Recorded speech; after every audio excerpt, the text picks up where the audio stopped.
Así que muchas gracias por estar todos acá.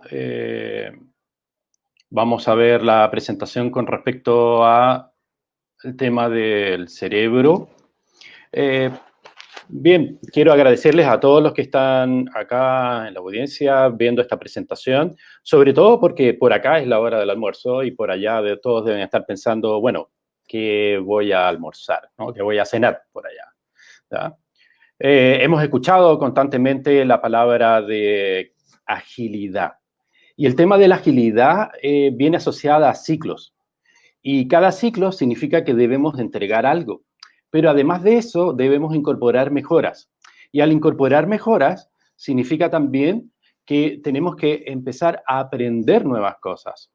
Y de esas nuevas cosas también formas diferentes de hacerlas.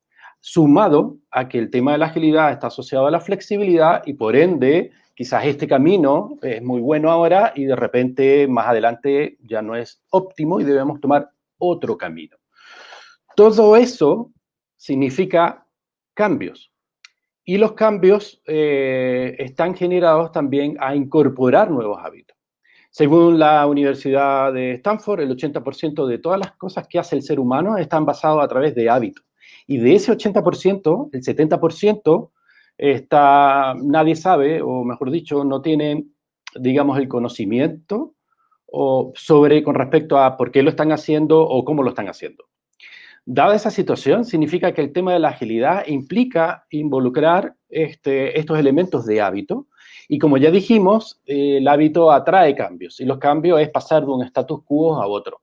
Pues resulta de que el cerebro es uno de los mayores enemigos con respecto al tema de introducir los cambios, de aceptar los cambios, de incorporar nuevos hábitos. Esa situación hace que tengamos un enemigo interno que debemos tratar de luchar con él para poder entonces lograr esos cambios e incorporar esos nuevos hábitos. La charla de hoy está orientada a conocer un poquito el cerebro, a tratar de ver cuáles son los tips, muchos tips de comunicación, cómo podemos afrontar, cómo podemos engañar el cerebro para poder aceptar esos cambios y cómo podemos hacer estos tips para ayudar a cambiar el entorno, para que otras personas también acepten ese cambio, sobre todo si está fuera dentro de nuestro circuito de injerencia, ¿no? Vamos a ver al final un proceso y, bueno, por supuesto, preguntas. Primero, ¿qué es el cerebro? Hay muchos datos con respecto al cerebro. Yo quiero que se queden con dos, aparte de los que están acá. Y uno es que, bueno, tenemos el hemisferio izquierdo, que está asociado al lenguaje del pensamiento, y el hemisferio derecho, que es la percepción visual y creatividad. El otro elemento que yo quiero que, datos que ustedes quiero que se queden son dos. Uno, lo que significa el líquido cefalorraquídeo, y lo otro es que consumimos aproximadamente 20% de calorías al día. Es decir, que el cerebro consume esa cantidad de calorías para poder funcionar. ¿Por qué es importante esto? El primero, y ahí viene el primer tips, es que este líquido, nosotros recordemos de que si bien el cuerpo humano es muy perfecto, también de esa perfección tiene que botar ciertas toxinas, ¿no? Por ejemplo, el corazón trabaja, el líquido trabaja, etcétera, etcétera, y eso genera toxinas que el cuerpo debe expulsar. La forma de expulsar estas toxinas vienen dadas por la transpiración, la otra es la orina y el tercero ya ustedes saben. Pero resulta que del cerebro no se conocía mucho cuál era el mecanismo para expulsar estas toxinas. Hasta que hace unos 5 años aproximadamente se descubrió que este líquido lo que hace es que cuando uno duerme, es como que pasara una especie de limpieza dentro de nuestro cerebro. Es decir, que nos ayuda a eliminar las toxinas que se pueden llegar a producir dentro del cerebro. Por eso ahí es importante, y acaba el tips, de dormir. ¿Por qué es importante dormir? Bueno, hemos escuchado bastante hasta el cansancio que dormir hace de que si no dormimos empezamos a generar muchos errores. Dada esa situación, puede acarrear situaciones, digamos, que no queremos o el nivel de concentración en el trabajo y sobre todo de adquirir nuevos conocimientos y generar nuevos hábitos nos va a perjudicar. Y lo otro más importante es limpiar el cerebro. Por eso ahí radica la importancia de dormir bien, y normalmente son estas 8 horas. Algunos otros datos más interesantes con respecto al cerebro, bueno, es que tenemos esta percepción del mundo a través del hemisferio izquierdo, y recordemos que el hemisferio izquierdo está asociado al lenguaje y el pensamiento. Entonces ahí radica mucho el tema del lenguaje para incorporar. Por eso es que cada uno percibe su mundo de una manera diferente. ¿Ya? Alguien en estos momentos puede estar pensando algo y yo estoy pensando, y mi preocupación es que esto salga muy bien y que los tips que ustedes les estoy entregando lo puedan incorporar más rápidamente y que sea bastante útil. Por consiguiente, mi percepción del mundo es totalmente diferente a ustedes, a pesar de que hay otros que están detrás escuchando esta presentación. Lo otro es que las experiencias y estos hechos falsos, digamos, se incorporan con lo que se llama de memoria falsa. ¿Y por qué es esto? Porque resulta de que nosotros nos enfocamos casi el 25%, es decir, el cerebro enfoca todo su esfuerzo en la percepción. Pero no es que sea algo como el celular, que cuando uno toma una foto, o de hecho esta presentación que va a estar grabada, uno después, al día siguiente, puede hacer play y va a encontrar toda la información tal cual como fue. Pero en nuestro cerebro lo que hace es que la percepción es que toma fotos. Y esas fotos, en realidad, cuando hay espacios vacíos, incorpora ciertas situaciones para poder completar, como en cierta forma, esta imagen o información continua. Es por eso que es relevante que en el caso de los juicios, los jueces inviten a varias personas que son testigos para que den su punto de vista de lo que ocurrió. Precisamente porque algunas veces la información del cerebro, como dije, son fotos y esos espacios en blanco lo incorpora. Caso en particular, que a ustedes les debe haber pasado, aquellas reuniones de la universidad, después de haber salido de la universidad, o estas reuniones, digamos, del colegio, en donde alguien cueste una historia y de repente alguien dice, oye, eso no fue así, fue de esta otra forma. Oye, yo no lo recuerdo así, fue de este otro elemento. Y es porque, claro, nuestra memoria, al ser trazada y no continua, empieza a incorporar información adicional que normalmente no es certera para poder tener una información de algo menos completa. Lo otro elemento bastante que es importante, y aquí es un punto que quiero que se queden también, son las emociones. Nosotros cuando tomamos una decisión, en realidad lo tomamos basado en la emoción, y lo que nosotros tratamos es de que de esa emoción tratamos de incorporar el raciocinio para decir, esta es la decisión correcta. Por ende, cada vez que nosotros, otra vez, tema de agilidad, involucramos hábitos, tenemos que ir para allá, no, mejor vamos por acá, cuáles son las iniciativas que van a estar asociadas a las OKR, etcétera, etcétera, muchas veces de esas decisiones se basan en emociones. Y otra vez, una vez ejecutado esto, la emoción lo que hace es que conlleva situaciones que no son más adecuadas. Por eso es importante poder dominar la emoción. Lo otro que se ha descubierto es que si nosotros incorporamos estos hábitos y esta nueva forma de trabajar, estas nuevas prácticas, etcétera, etcétera, recordemos que los hábitos están asociados a cambios y nuestro cerebro no le gustan los cambios. Dado esta situación, si manejamos de forma colectiva los elementos de cambios que queremos introducir y no hacernos los héroes, sucede de que el estrés por asumir estos nuevos hábitos y estas nuevas costumbres se disminuye si es en forma colectiva. Es decir, si estamos obviamente todos orientados bajo un mismo objetivo. Cuando tenemos esa sensación, el estrés en base a ese cambio es menor. Por eso es importante sentirse, digamos, acompañado cuando alguien va a impulsar una nueva idea o una nueva situación. Acá es bastante lo interesante, que es con respecto al tema de cómo ver el cerebro. Y podemos ver el cerebro, digamos, en 3 puntos relevantes, o tricerebro que llaman a uno, y este fue promulgado por Paul MacLean hace más de una década, en donde dice de que el cerebro se puede ver desde el punto de vista cerebro humano, en la parte emocional y el cerebro reptiliano. Acá lo que quiero que se lleven es que el cerebro emocional es lo que nos motiva, lo que nos da las emociones, obviamente, y lo que nos lleva a la cooperación, pero también nos genera el tema del estrés. Y el tema del cerebro reptiliano es el que nos ataca la concentración.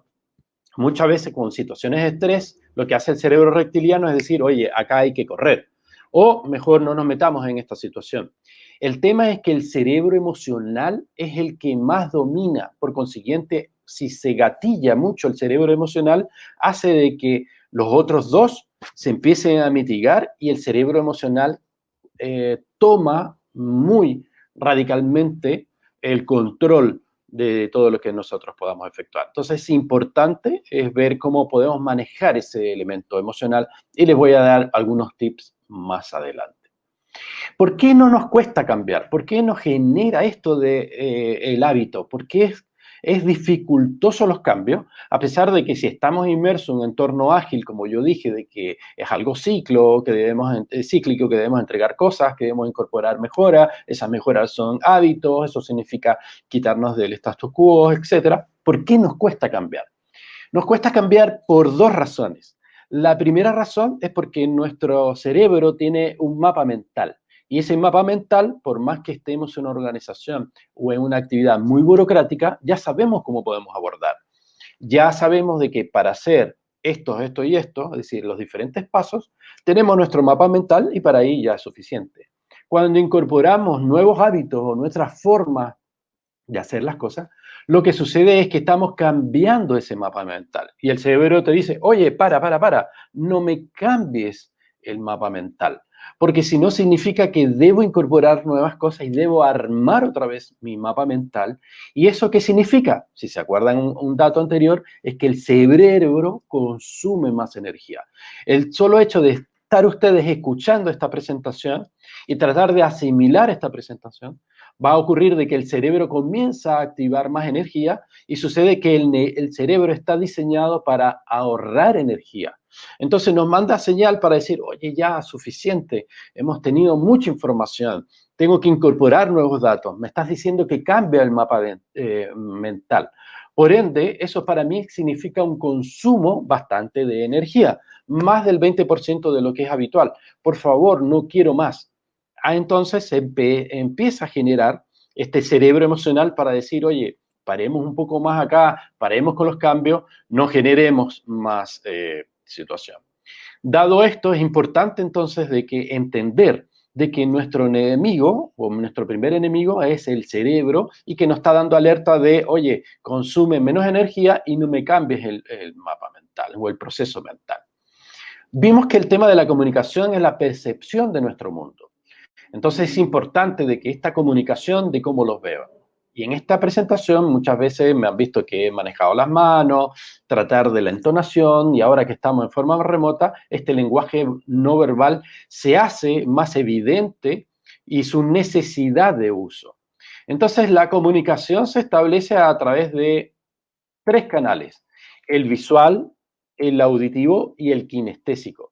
Es por eso que cuando alguien se nos acerca, algunas veces nos toca el hombro y nos dice, oye, y hay algunos que no les gusta, y empieza a ser como así. ¿Por qué?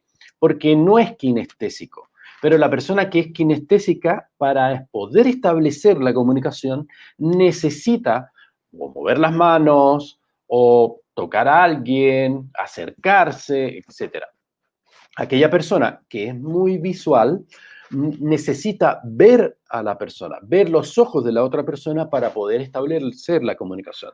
Es por eso que si alguien es auditivo y conversa con alguien que es visual, obviamente el auditivo no tiene necesidad de verlo.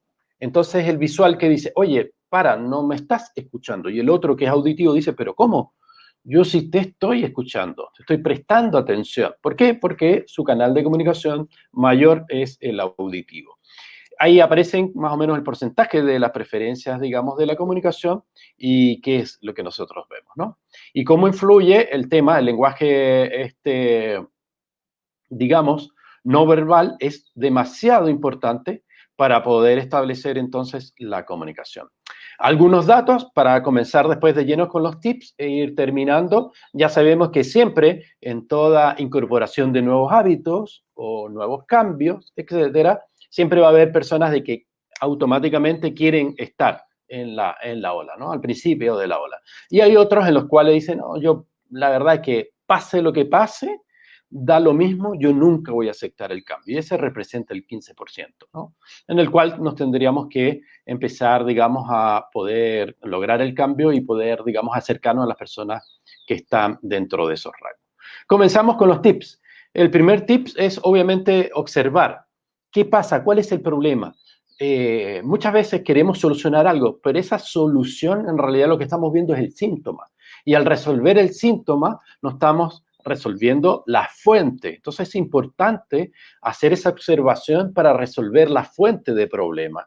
Y es importante tenerlo muy claro cuando empezamos a incorporar estos nuevos cambios y estos elementos.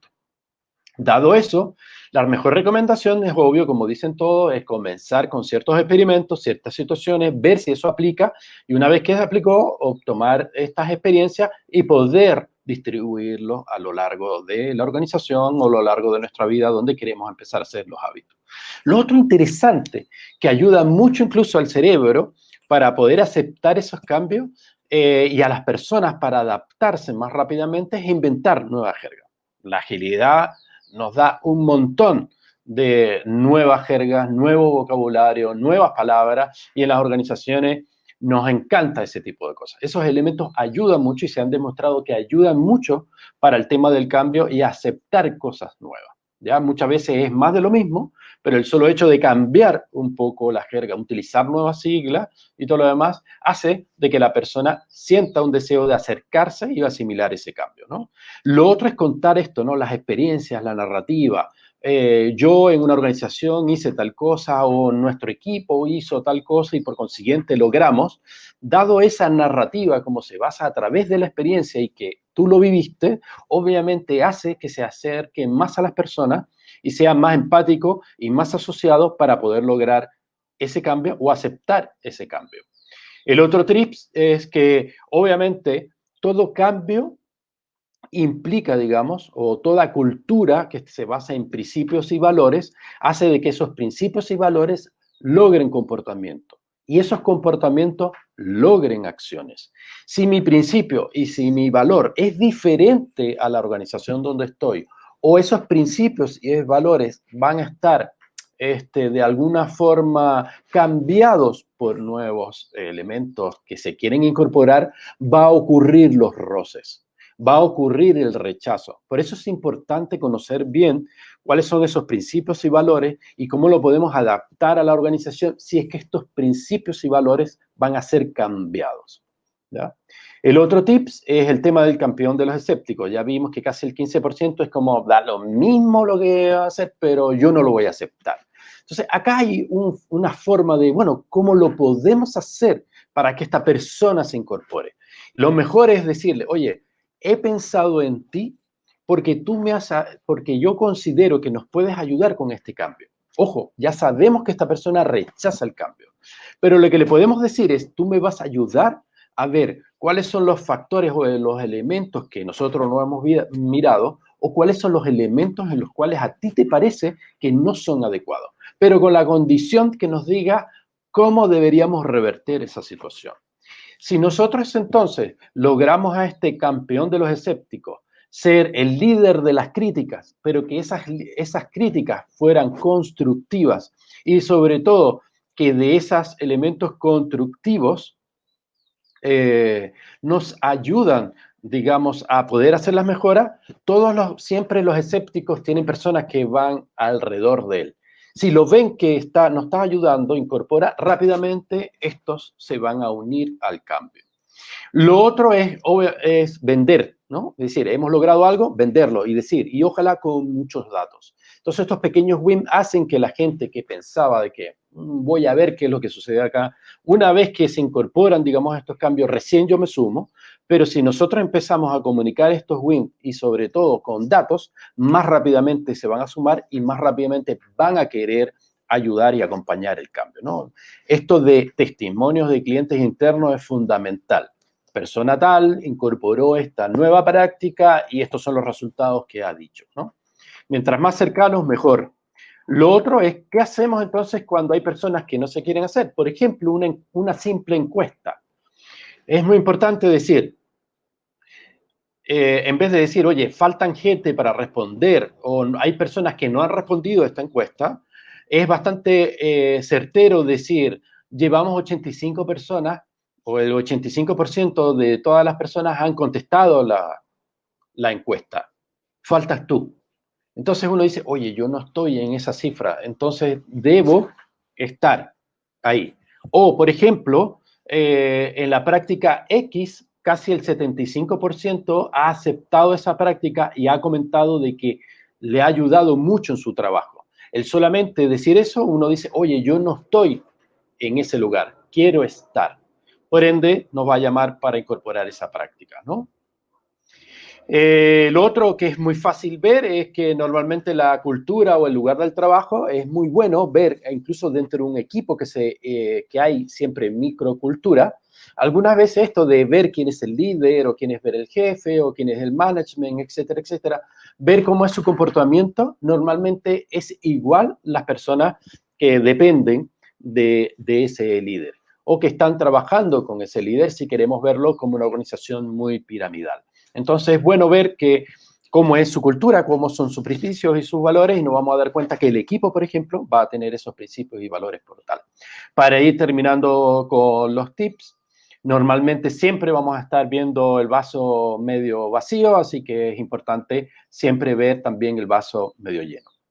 Y lo otro es, ¿cómo hago yo para poder incorporar estas cosas y aceptar a pesar de que mi cerebro me dice no lo hagas? Uno, si te genera estrés, la única forma para eliminar el estrés es la respiración. Estar calmado y tener conciencia de la respiración. ¿Por qué? Porque cuando generamos estrés o estamos en estrés, empezamos a respirar más rápidamente. Y el cerebro dice, oye, estamos respirando más rápidamente, significa que tengo que correr acá. Pero si empezamos a respirar, a pesar con este estrés, más calmadamente y tener conciencia con la respiración, el cerebro dice, oye, acá tengo estrés, pero en realidad estoy respirando normal. Por consiguiente, no tengo que arrancar. Ah, ok, entonces elimino y no hay una situación de estrés. Lo otro es el mantra.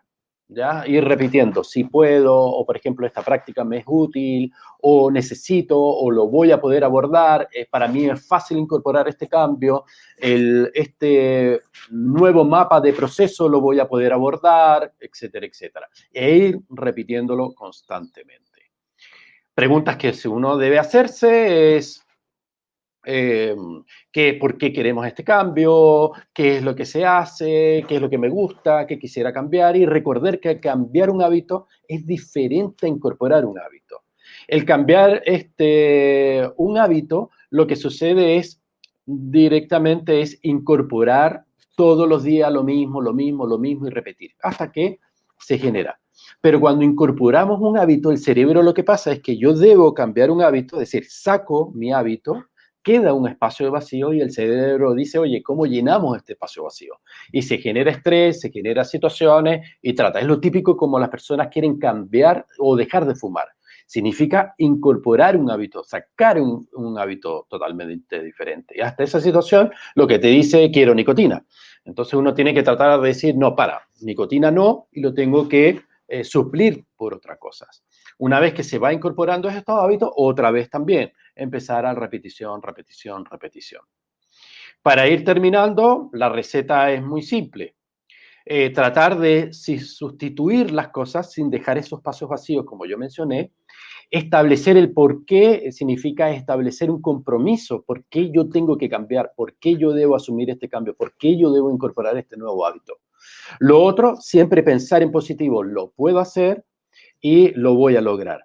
Y muchas veces ayuda, sobre todo cuando uno va casi a esa instancia en que está medio dormido y medio despierto, visualizar y repetirse ese cambio. La visualización de que hemos logrado la meta ayuda muchísimo para incorporarlo y para poder aceptar ese hábito. Por consiguiente, ahora comenzamos con las preguntas. Así que eso. Comenzamos por las preguntas y recordemos que hay un cierto delay para poder hacerlo y poder ver, digamos, las preguntas. Veamos aquí. Recuerden que si no hay preguntas, las pueden dejar, enviar. Recordemos también de la importancia de su feedback, simplemente capturar la información a través de sacar una foto con nuestro celular, que es la forma más simple. Ese código QR nos va a llevar a un formulario y ahí entregamos, digamos, el feedback. Si no hay preguntas, lo dejamos acá y vemos, sobre todo para no ocupar tanto espacio para la próxima charla. Bien, chicos. Ok, dice, danos un ejemplo de visualización. Bien, una forma para hacer esa visualización es muy simple. Por ejemplo, supongamos de que yo tengo que cumplir una iniciativa o tengo que hacer un experimento y este experimento está asociado, digamos, para un OKR. Entonces, este experimento algunas veces es un poco que nos genera un cambio, que hay cierta dificultad para poder lograrlo, necesito muchas cosas para hacerlo o necesito conversar con varias personas para hacerlo. Y sucede que esa conversación, a algunas personas no les gusta conversar tanto, ¿no? Les cuesta un poco.